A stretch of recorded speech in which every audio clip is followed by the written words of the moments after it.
Pemirsa, kita akan memasuki kabar Penambayan.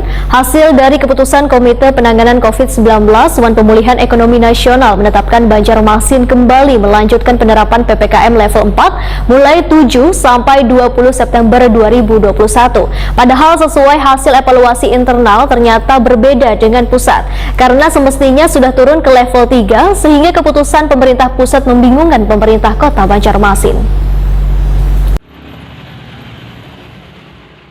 Hasil dari keputusan Komite Penanganan COVID-19 Wan Pemulihan Ekonomi Nasional telah menetapkan Banjarmasin kembali melanjutkan penerapan pemberlakuan pembatasan kegiatan masyarakat PPKM berlevel 4 mulai 7 sampai dengan 20 September 2021. Padahal sesuai hasil evaluasi internal ternyata berbeda dengan pusat, karena semestinya sudah turun ke level 3 sehingga keputusan pemerintah pusat ini membingungkan pemerintah kota Banjarmasin. Wali Kota Banjarmasin Ibnu Sina Waitakuni Prima TV tengah hari Selasa 7 September 2021 mendakkan keputusan yang ditetapkan pemerintah pusat menjadi dilema bagi pemerintah kota lantaran pelaksanaan PPKM yang dilakukan selawase ini menunjukkan bahwa angka kasus COVID-19 di Banjarmasin terus turun. Ibnu Sina menyatakan, kada mengetahui pasti penyebab hasil evaluasi yang telah dirilis pemerintah pusat yang berbeda dengan hasil evaluasi internal pemerintah kota.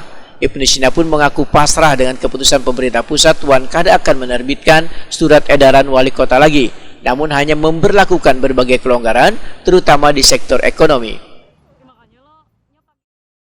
Yang di KPCPEN sama dengan yang kita pegang.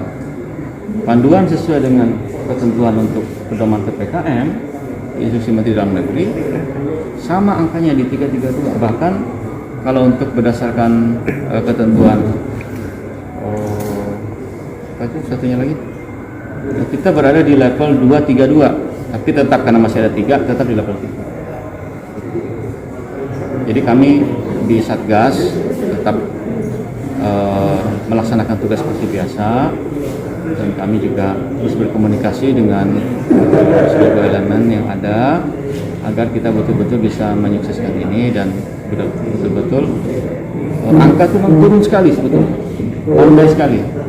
Mungkin pemerintah pusat punya alasan bahwa sudah ditambah lagi supaya betul-betul landai, bahkan betul-betul kasusnya sangat rendah. Sementara itu dari hasil evaluasi 3 indikator yaitu testing atau positive rate Banjarmasin di angka 5,67 atau berstatus sedang, tracing di angka 3,36 atau berstatus terbatas, one treatment di angka 30,49 atau berstatus memadai.